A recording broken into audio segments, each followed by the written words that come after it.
suite à l'annonce des 4 fléaux shiny qu'on va pouvoir enfin avoir sur Pokémon Écarlate et Violet, je vais faire l'analyse stratégique de ces 4 Pokémon légendaires. Et nous allons commencer dans l'ordre où ils vont apparaître. Et nous allons commencer par la fraude, Chongqian. Déjà, ils font parler de ce design éclaté d'une chenille escargot de plantes. Ah, j'aime pas.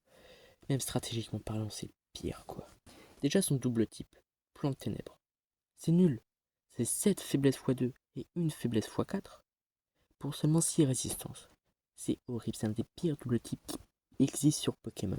Et on pourrait se dire, vu que les 4 ont un talent qui va diminuer une statistique des autres Pokémon, se dire ça va se compenser. Mais avec sa répétition de statistiques, qui est 85 en PV, 85 en attaque, 100 en défense, 95 en attaque spéciale, 135 en défense spéciale et seulement 70 en vitesse, ça aurait tellement pu être mieux réparti les statistiques. Comme par exemple les stats de Dinglu, là que je vous montre maintenant. Seulement, c'est seulement si peu en défense spé et en vitesse que ça arrange. Là, 70, il va se faire dépasser par tout le monde, mais c'est quand même trop de stats donnés pour la vitesse. Les 50, et je crois que c'est 55 en défense spéciale de Dinglu, bah, ça va être compensé par son talent.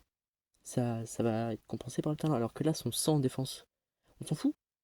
Il a déjà cette défense parce qu'on a un talent qui diminue l'attaque. On aurait pu le mettre moins et le mettre plus dans les PV par exemple, ou dans certaines offenses, comme l'attaque, comme la vitesse. Dites-vous, les autres sont en Uber et en Overused. Lui, il est en PU. Seulement utilisé 11% en PU, les gars. Vous vous rendez compte comment c'est nul?